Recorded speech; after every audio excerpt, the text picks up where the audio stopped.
We're at the point in the offseason where things really start to heat up. The hot stove begins to burn and we start to see free agents sign. But the market is usually dictated by those players at the top of it. So what we're going to be doing here over the next coming couple of weeks is we're going to be examining the best free agents and their 5 most likely landing destinations for this 2026 campaign and beyond. So keep it locked in here at the Baseball Banter Broadcast, and let's get into it.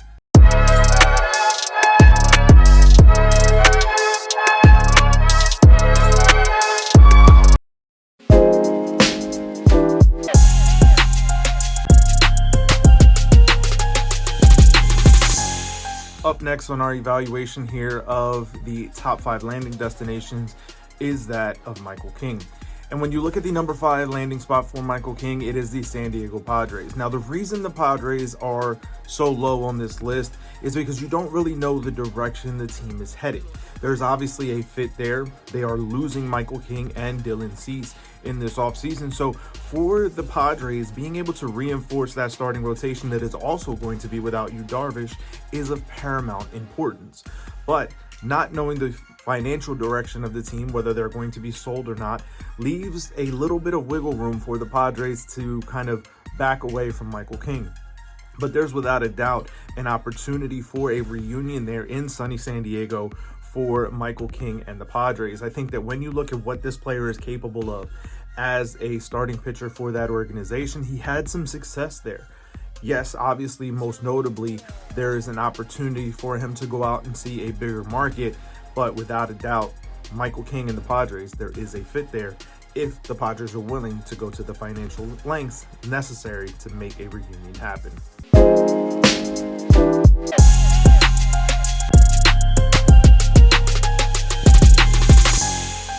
Now, the number 4 destination is a homecoming of sorts, with the New York Mets being a potential landing destination for Michael King. The Mets are obviously always trying to compete. When you have an owner like Steve Cohen, you are going to go out and spend money because you want to see your team win. The Mets have already surpassed the 5-year window in which Steve Cohen was looking to be able to win a World Series. But that does not stop him from wanting to do so. So what's the best way to do it? Reinforce your starting rotation with proven grade A type starters like a Michael King. If the Mets are looking to get back to being in the postseason, getting back to making a run like they had a couple of seasons ago, being able to add in a guy you can put in at the front end of your rotation like a Michael King is going to be very important for them to do this offseason. We already know that they cut ties with Sean Manaea and the money that he's owed. So obviously Steve Cohen is not caring what that money is going to look like as long as you're having quality players on the field. Being able to bring in a guy like Michael King can serve that purpose.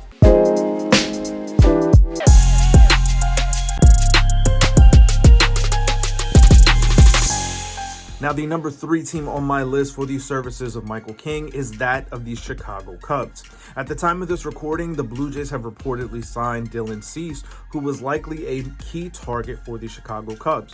So where do they move next? Where do they pivot? They pivot to Michael King.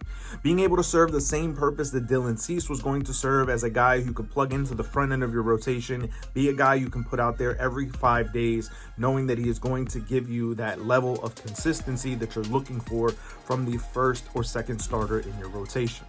With the Cubs being the team that was able to make the run that they made, obviously falling short of the ultimate goal of winning the World Series, how do you refortify your team? You go out and get a pitcher that you can plug into the front end of your rotation. With Michael King, you are able to go ahead and do that. For Chicago, you know that they can, when willing to be able to look to push their team to the next level, they are willing and able to spend money to be able to bring in the services of a Michael King. I also believe that Michael King is not likely to see the same type of deal that Dylan Cease got in terms of a 7-year, $210 million deal as being reported at the time of this recording. For Michael King, I think that deal could look a little bit less, and therefore the Cubs could be much more inclined for Michael King's market than what the market would have been for Dylan Cease had he spent more time on the free agent market. for the Cubs, being able to go out and add in a talented and proven starter, as we've seen from Michael King, to be able to give them that boost, that shot in the arm, to be able to get back to the postseason in 2026, could be the recipe for success for the Chicago Cubs and Michael King.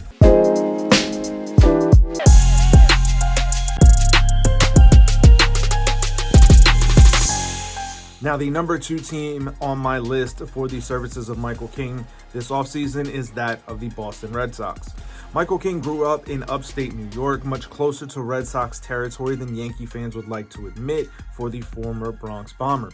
But for Boston, being able to go out and add in a player like Michael King can truly help to extend out the rotation that they have. Yes, they recently acquired Sonny Gray to go along with Garrett Crochet. You also have young pitchers in Connolly Early, and you have Brian Bay, who signed to a long-term deal. But being able to fortify that rotation and get this young team back into the postseason and potentially even have a further run in the postseason could be by adding again to the top half of that rotation. If you have a starting rotation in Boston that consists of Garrett Crochet, Michael King, and Sonny Gray, that is a devastating potential 3-headed monster atop your rotation. And then when you add in the young players behind that, you give them the opportunity to continue to grow and to learn this game. When you look at what Boston is trying to lay the foundation for, this young team is absolutely poised to be a problem in the American League, and specifically the American League East, for a very long time. How do you further cement them as a legitimate threat? By adding in another arm to that starting rotation. Michael King could be that guy.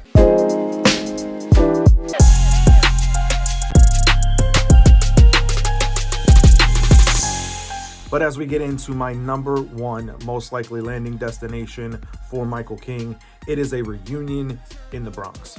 One, the fit is already clearly there. The Yankees have a couple of openings in their starting rotation, especially early on in the season. But beyond that, you know what you are getting in Michael King. This is a proven commodity, a familiar face, and someone you can plug into your team, into your rotation day one without fear, without hesitation. For the New York Yankees, they're already seeing teams in their division make serious moves. Again, has been reported, the Sonny Gray trade has already happened for the Boston Red Sox, and the reported deal for Dylan Cease to the Toronto Blue Jays. The Yankees do not want to fall behind any further than they already look to be falling. With this move of re-signing Michael King to a long-term deal in the Bronx, you have a proven commodity that you can go out and rely upon night after night, every 5 days. For the Bronx Bombers, being able to solidify that starting rotation, which plagued them in the postseason without a doubt, having had such poor outings from their starters in the American League Division Series against the Toronto Blue Jays, really set them back on a terrible course of having to fight back game after game in that series. Being able to go out and have a starter like Michael King added into this rotation could absolutely help this team grow in a very large way. I also think that you have the ability that if and when you get all of your starters back, Michael King still plays a role on this team as a starter, but you also know what you have in him as a potential reliever for a postseason run.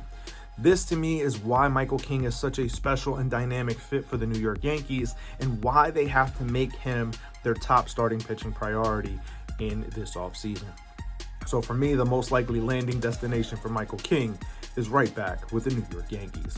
But I want to hear from you, baseball fans. Let me know your thoughts, your feelings down in the comment section below.